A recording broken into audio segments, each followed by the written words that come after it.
I'm so happy to see you I could burst! Viator Asius has a good shield selection at Stonewall Shields.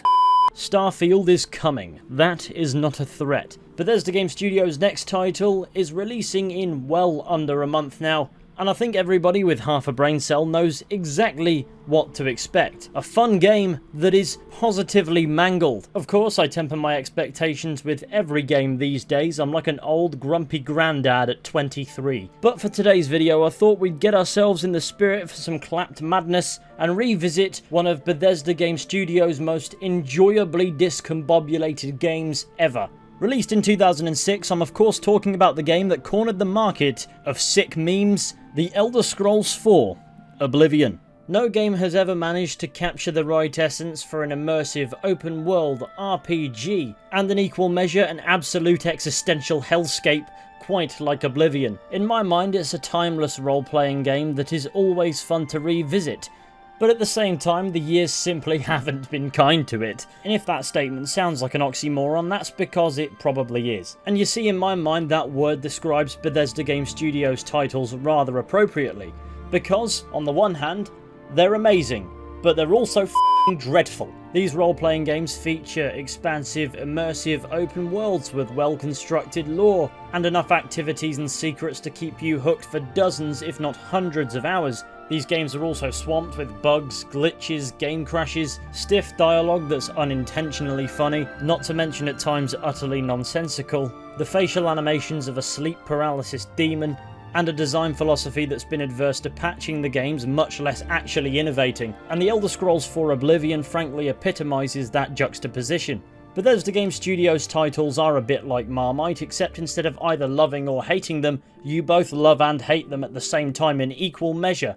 And just when you start loving it, you're reminded why you hate it, and when you start hating it, you're reminded why you love it. For those who have played Skyrim but not Oblivion, the best way to describe this game is it's a bit like Skyrim but sniffing glue. And I say that because I know the extent of people who have played the Elder Scrolls V Skyrim but maybe not other Elder Scrolls games. The technical and visual limitations of old games barely holds water in my mind as a reasonable argument as to why these games don't get played, but Oblivion's one of the few exceptions where I can genuinely see where you're coming from. The game may have aged like 20-year-old milk mixed with Pepsi and battery acid, and it may have faces that can only be described with the word trauma. But somewhere beneath the surface of this unintentionally funny Bethesda Game Studios title, there is a cracking adventure to be had. Though of course how you take that last line depends entirely on which version of crack came to mind first. So to begin this new playthrough, I understood that I had to do something radical.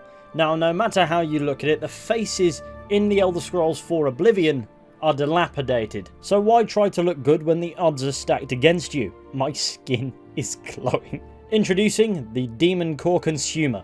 And yes, he's a troubled man. The game begins with us in prison. We don't know why, we just are. I presume he stabbed somebody with his nose, but it remains to be confirmed. We're just chilling in our cell until the Emperor walks in and decides to have a chat with us. Why am I in jail?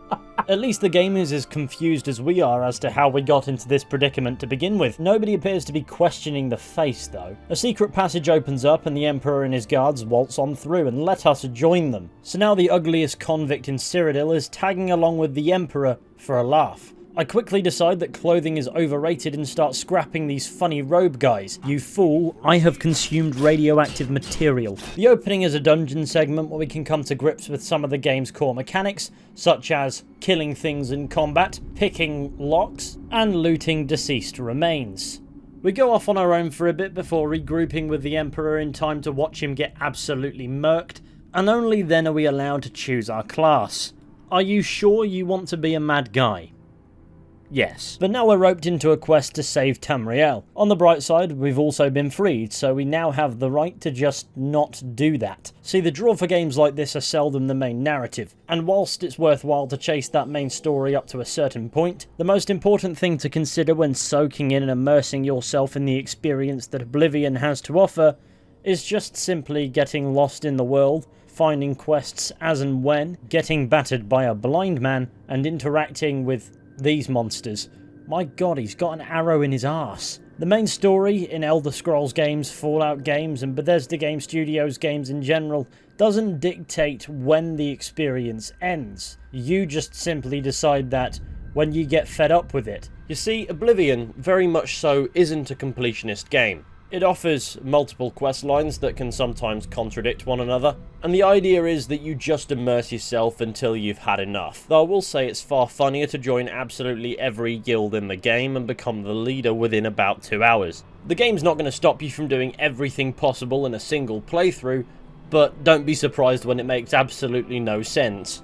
Yes, you can be the Grand Champion of the arena. Yes, you'll still be called a whelp when you go to the Tamriel Fighters Guild. And yes, you can join the Dark Brotherhood and Thieves Guild all in one playthrough. And many people do the lot in one playthrough. They will join every single guild, work their way up these guild quest lines and become the leader of said guild. If you ask me, that method kind of defeats the point of role-playing in Oblivion, but it's there to be done, so it can be done. The reason why it's always available is so that you can craft your own experience. It may not make sense to somebody else, but if it makes sense to you and you're happy, why would that matter? Once you get the understanding that you're meant to do what you feel like doing, and the game isn't there to force you into doing a main quest line that you need to supplement with side content in order to progress, the absolute openness of Bethesda Game Studios titles begins to make an awful lot more sense. With that handled, in order to be successful, the game only needs to immerse you, and Oblivion does this, albeit to a questionable degree. All the positives that Skyrim has, for example, Oblivion shares. The soundtrack is amazing, the open world is rich and atmospheric and packed with world building, which of course can be attributed to the franchise that Oblivion is a part of. There's so much openness that we can see, do and experience what we want to get out of the experience. Even in failing having a designated endpoint, there are also many ways in which the game allows us to feel as if we have progressed. And despite limited technology, the game always finds a way to stay fresh and creative. And even under the exterior of these absolutely hideous NPCs, there is some excellent writing to be found. And to top it all off, running off and exploring the world, there always feels as if there is something more to find out there. Even if at times, there just isn't. It just so happens that the aspects that let Oblivion down just so happen to be the things that make it the most memorable. I can eat for a day with a single coin.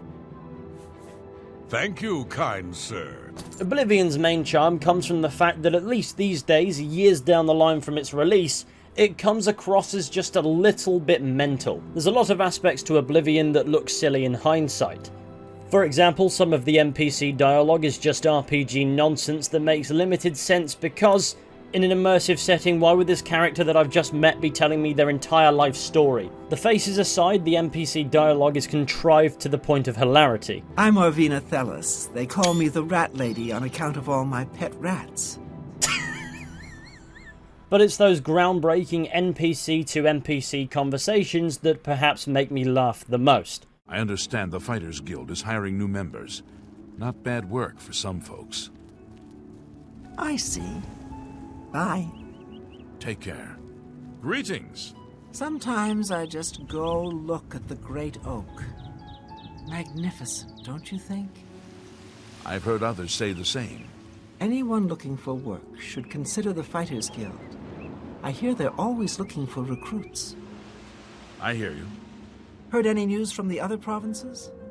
Nothing I'd like to talk about. Take care. I'm so happy to see you I could burst! Viator Acius has a good shield selection at Stonewall Shields. They sure do sell food.